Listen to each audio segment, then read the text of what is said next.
On a December morning in 1903, the Wright brothers took off at Kitty Hawk. They remained in the air for 12 seconds at a maximum height of 9 feet. The result is this.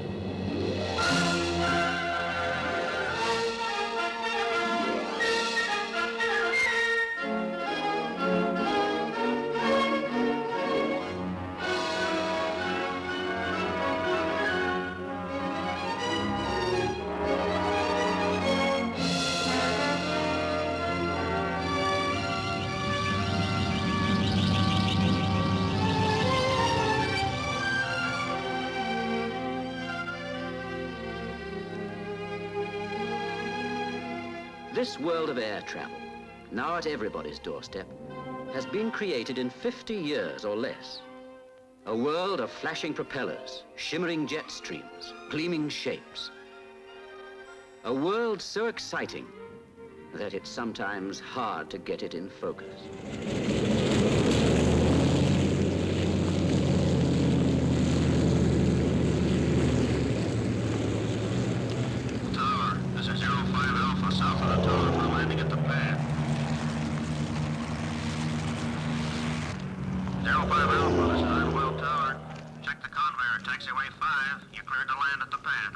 From airports round the globe, passengers are now leaving on regular scheduled flights at a rate of more than 70 million a year. Some are already old hands in the air, but for many there's still the thrill of novelty. The bustle of preparations all around, and behind the scenes too, there are operations.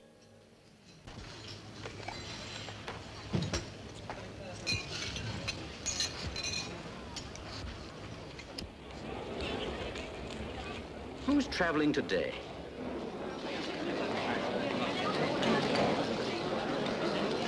Passenger Margaret Fleming, for one, of Kilmarnock, Scotland, bound for Aklavik, northern Canada via Montreal. Excess baggage? It's those last-minute presents for the kids. Passenger Kofi Agene of West Africa, for another, going from Accra up country to Tamale on urgent business. And here in Bombay, Sita Desai, with an overnight flight ahead and young Meera in her arms. Won't be long now, they're loading the baggage. Each passenger gets a free allowance of baggage. On a long-distance flight, it adds up to about 2 tons in the hold. Then there's the mail, mountains of it. These days, the air carries the equivalent of 15 million letters around the world every week. Attention please, flight 906. Lufthansa German Airlines, flight 131. Monsieur Bernard, passager à destination de Buenos Aires, et priez de bien vouloir se... And again, who travels? Juan Perez of Caracas, Venezuela, with some routine things to see to in Maturin, briefcase bulging, and a lot to do en route. Minoru Yamata, aged 18, from Tokyo to California, USA. His first venture into the big world alone. And from Burlington, Vermont, Dorothy Gerstein and Irene Cooper, school teachers, with 3 weeks to see the Middle East and bring it home. Who travels? Everybody. It used to be for the first-class few. But now, with tourist fares, the air's for all. For the world, his wife and child.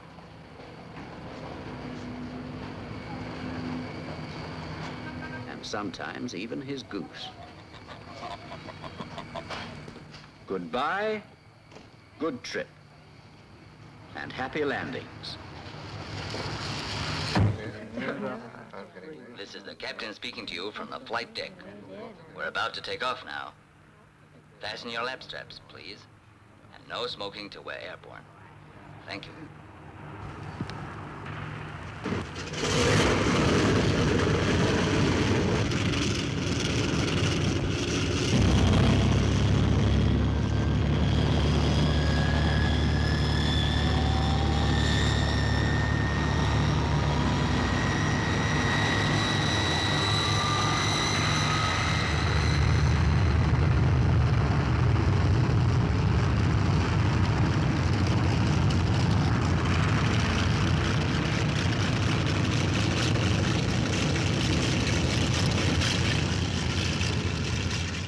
the aircraft herself, what of her? She'll probably be a Douglas, a Boeing, or a Lockheed Constellation, a Convair or a Vickers Viscount. She'll weigh as much as 60 tons and carry a crew of up to 10. She'll travel at 300 miles an hour or more and fly at any height from 5 to 30,000 feet. Go Foxtrot November, clear to Amsterdam. Cross Epsom 2000, 7 Oaks 3000. To climb under radar and obtain 15,000 feet. Runway 17, the wind south-southwest 5. Hotel Foxtrot, your traffic is Stinson, now on final and DC-3 living pattern outbound, heading for 180 degrees, over. Clipper 100, you're cleared to taxi to runway 25 left, by taxiway Charlie and runway 13 left. You're cleared to taxi to runway 25 left, by taxiway Charlie and runway 13 left. The wind is southwest at 12. They taxi out from the aprons to the runways, slowly turn and stop for the final check.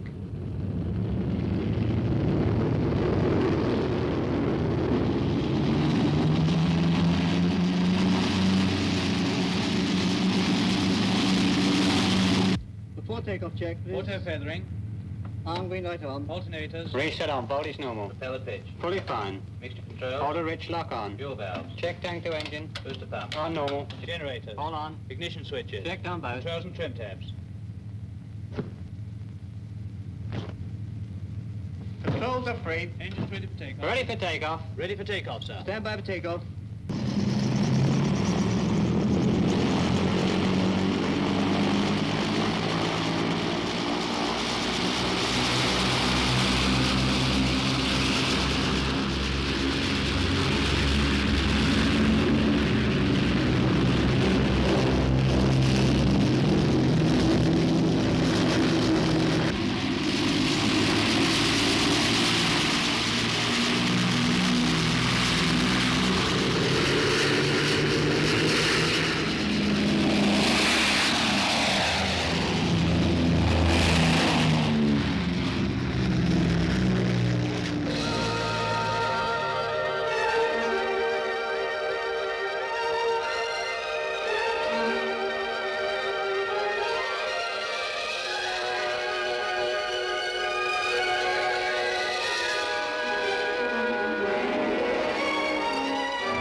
Home is suddenly a toy town.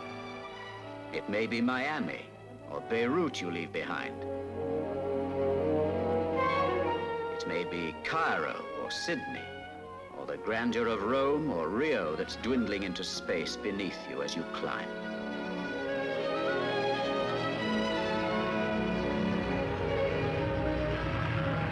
None of them now. No place on this earth is more than 2 days' distance from any other.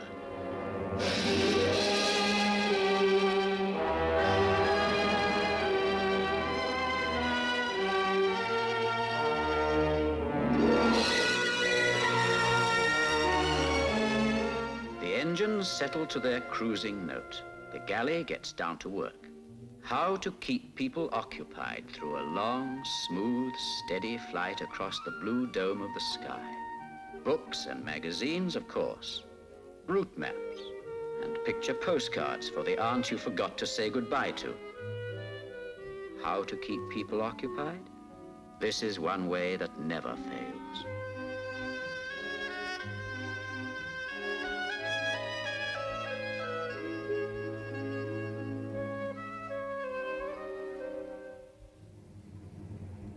And outside, as the hours and distances roll by, what will the clouds reveal? Perhaps it will be this island, dreaming in the Bahamas, San Salvador, where less than 5 centuries ago, the cry of a lookout on the Pinta's forecastle told Columbus he had found a new world.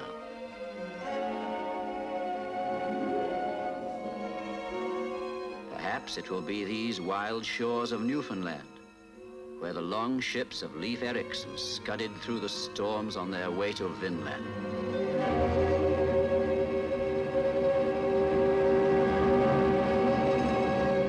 Or it may be the Arctic regions, where caribou thunder across the white world of the furthest north.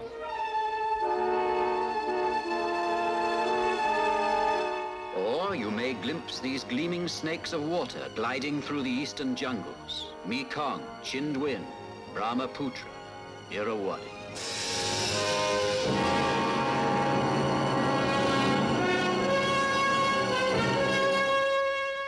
It may be Lake Tana in the heart of Ethiopia, where drifting spume and flashing rainbow guard the birthplace of the Blue Nile.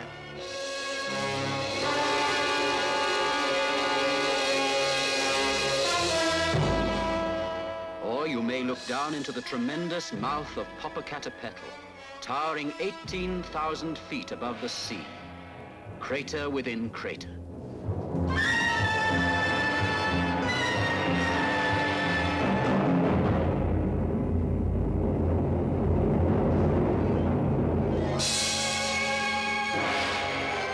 Or it may be some testament to bygone human splendor, like Machu Picchu, city of the Incas, lifting its blind walls from the gorges of the Andes to the mansions of the sun.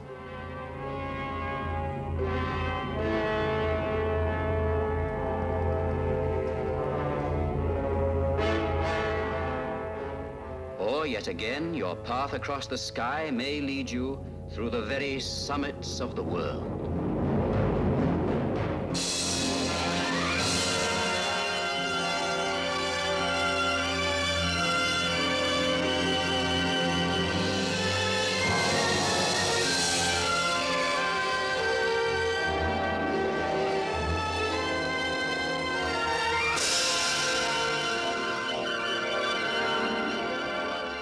Down the painful ages, men have schemed and died to do just this, to lord the hemispheres.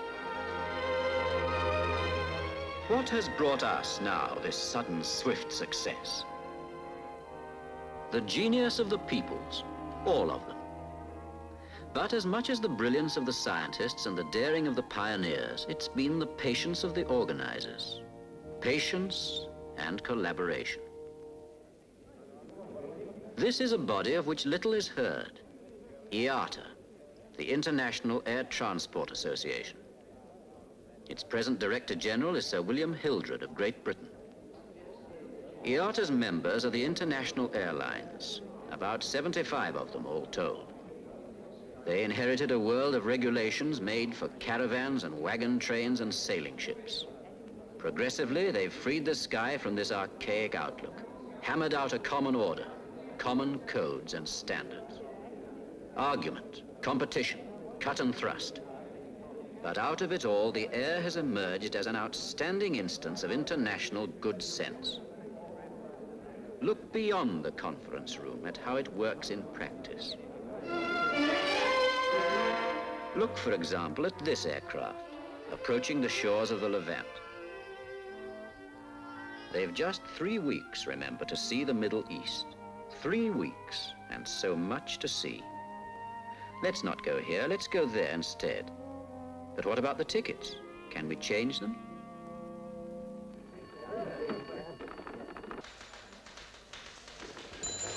It's tempting to hold on to all the traffic you can get, especially when your airline's a source of national pride.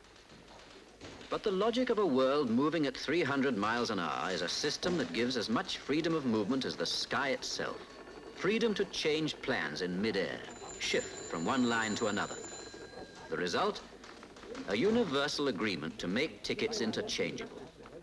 And the interline adjustments, compensations, transfers of currency, passengers shouldn't be bothered with all that.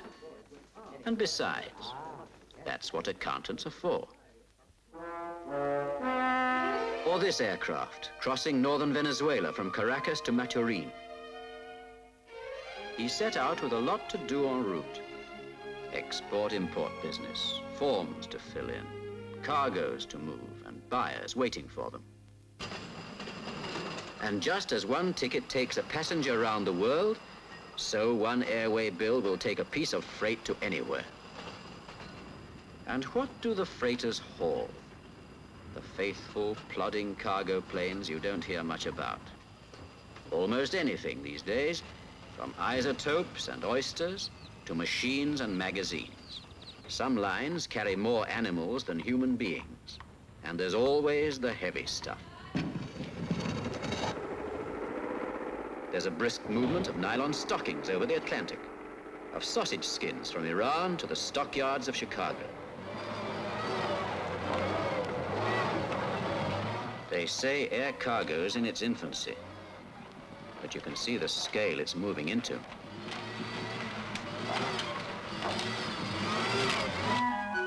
Or this plane, heading out over the Pacific, eastbound from Japan. His first venture into the big world, and his first visit to a crew in the cockpit. What makes a crew? Training, and above all, training up to standards accepted everywhere. And here another body makes its contribution. The International Civil Aviation Organization, an agency of the United Nations.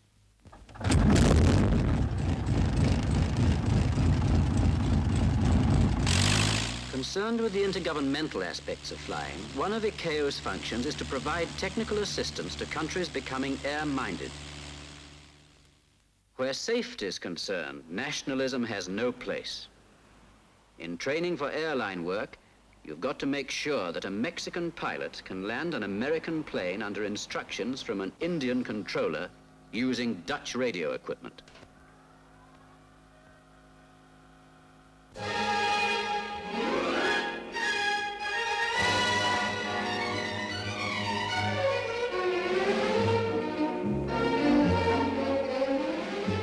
That's right, young man. Have fun while you can.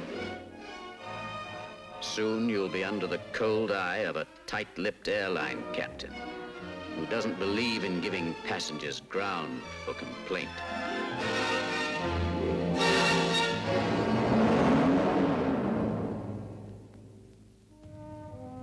Or this Stratocruiser, out in mid-Atlantic, bound for Montreal. In 1927, the Spirit of St. Louis made the crossing in 33 hours. Margaret Fleming now in 14.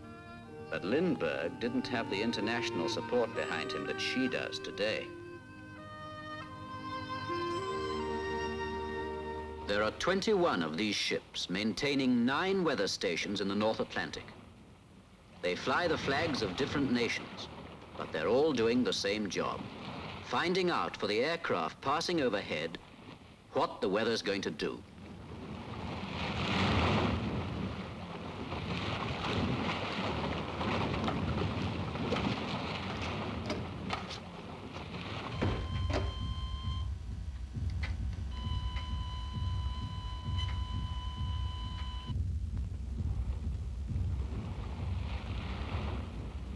And the ships, in turn, are meshed in with hundreds of weather stations round the world.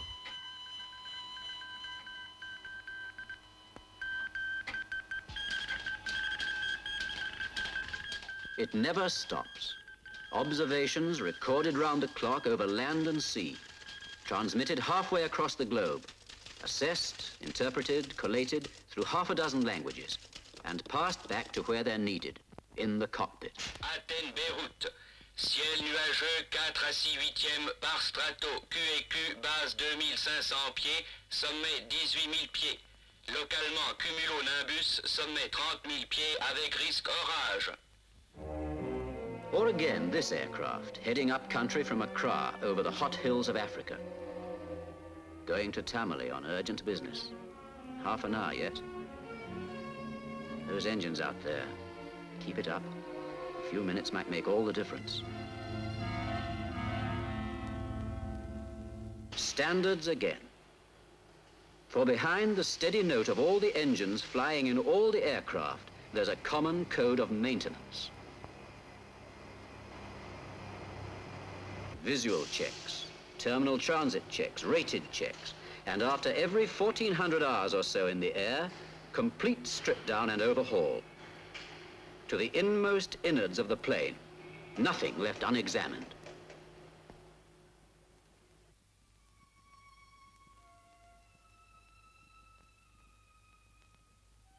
All this, halfway out from Bombay, over the Arabian Sea. Time, midnight.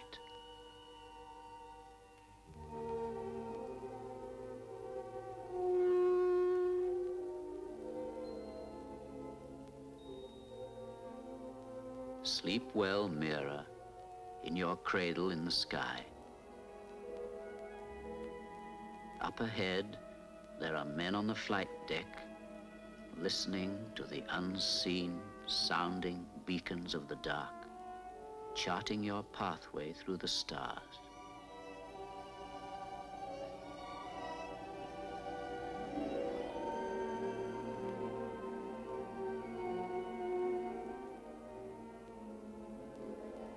Sleep well in your cradle in the sky. Beneath you, a continent astern, an ocean ahead, men are watching your progress through the arch of night.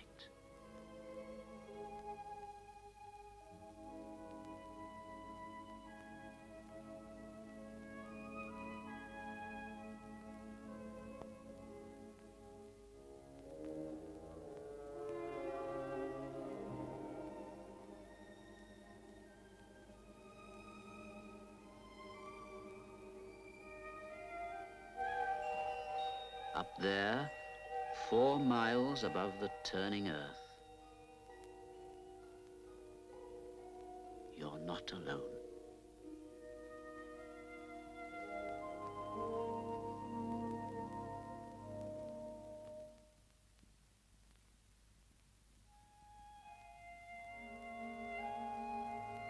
This might be almost anywhere. It happens to be a village called Pucallpa, miles from anywhere in the heart of Peru. You wouldn't think Pucallpa and the air had much in common, but you'd be wrong.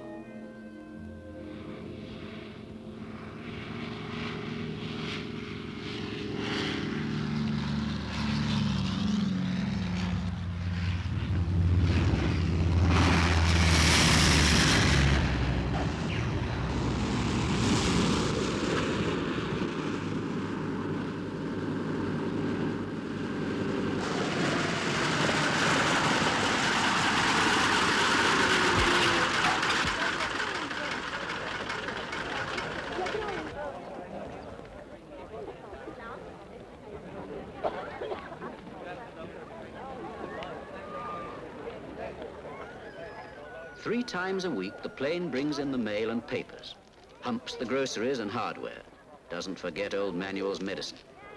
On the return trip, it takes the local produce out to market.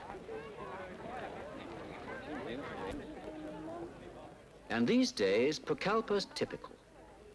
Millions of people who have never flown themselves are looking to the sky for life and livelihood.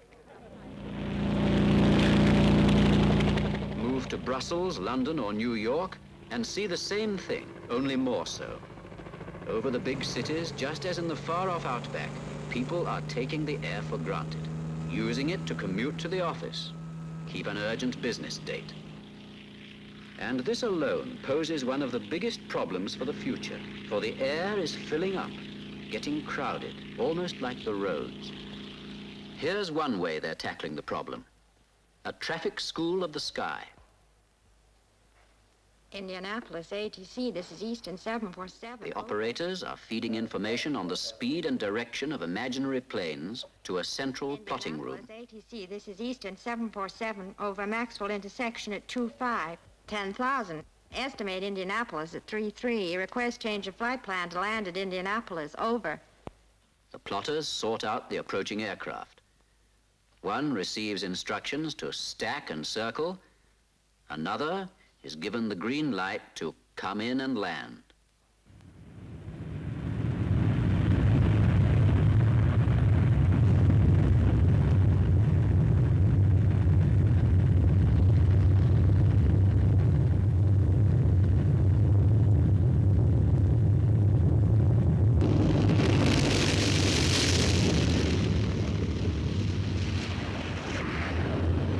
And the aircraft of tomorrow, their power and performance, speeds and shapes.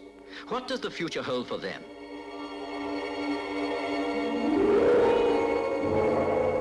They say that no man has enough imagination to predict the flying of a generation hence.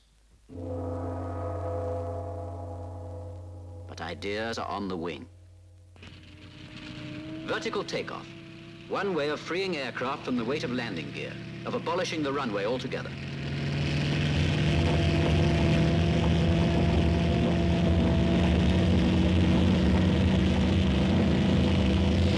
A model, this, but the real thing's taking off already.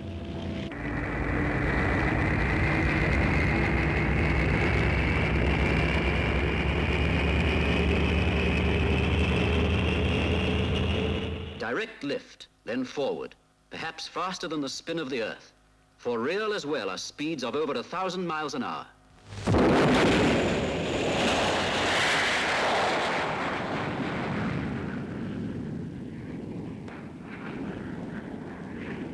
Are the ideas outstripping what is feasible? Only patient tests can show.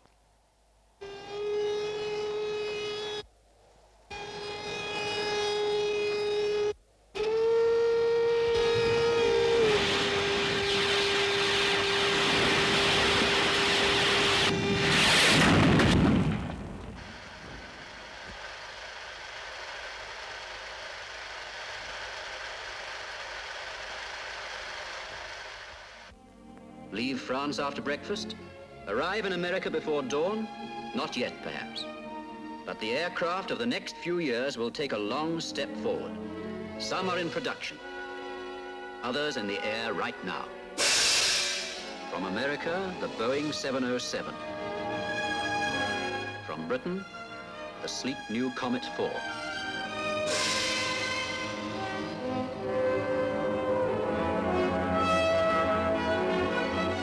Turboprop Britannia.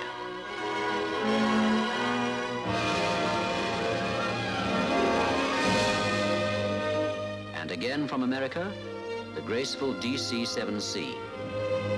Planes like these are raising commercial speeds to over 500 miles an hour, reducing the Atlantic to a 6-hour jaunt.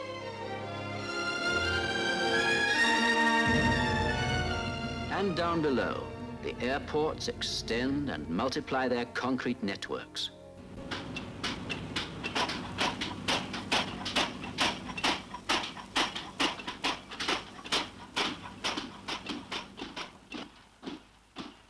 The future in the making, and the present on its doorstep. Its voices from the clouds calling for instructions, approaching journey's end. United DC-7, you are now cleared number 1. To land, runway 28 left. The wind is still west-northwest 17. Hello, San Francisco Tower. This is United DC-7, 3 minutes northwest. Okay, United DC-7, I have you in sight 3 minutes northwest. Japan Air 002, clear to runway 15. Quebec Foxtrot, you are clear for landing on runway 34. Surface wind 320 at 8 knots. Call downwind, over. Trans-Canada 230, Montreal Tower. Runway 10, wind 110 degrees, 11 mph, cleared. A direct approach, altimeter 30.1. Aquí Torre Lima Tambo, libre para entrar tráfico en pista 16, viento sur, 8 nudos, altímetro 10.5, clear to enter traffic for runway 16.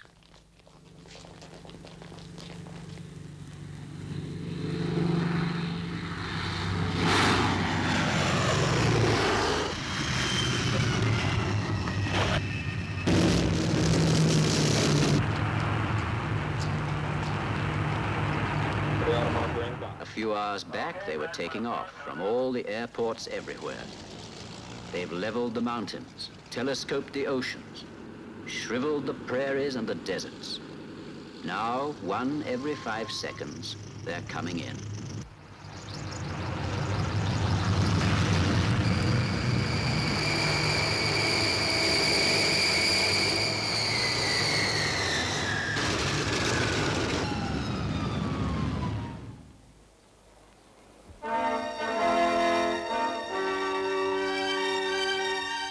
We come down the gangways in our thousands every day.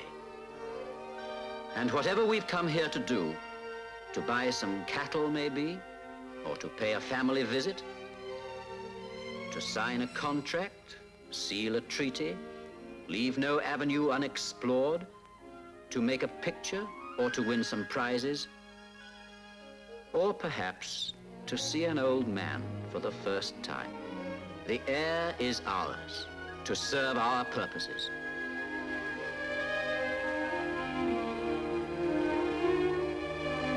$70 million of us every year already, for whom the patience and the planning, the exacting standards set in common, have made a third dimension real.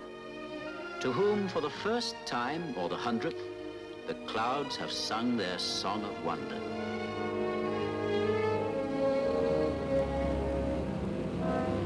And then we've gone. And there's a moment's pause for the ground crews to refuel, to inspect and check, to see to all the host of things that complete the turnaround.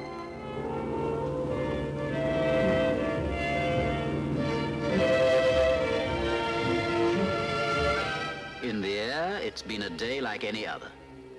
But what has it meant for just a few among the thousands who have passed it in the sky?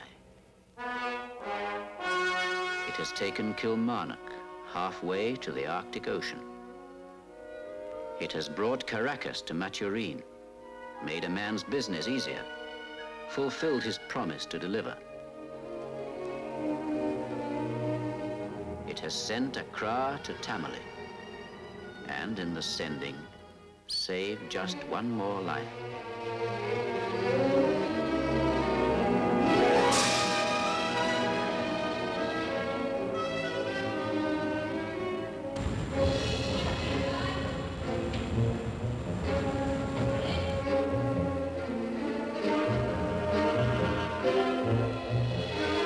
It has set down Burlington in Baalbek to realize a dream and take it home.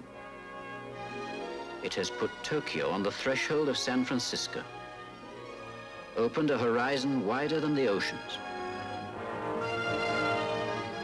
And it has simply brought together. For no two people living now are more than 2 days from each other.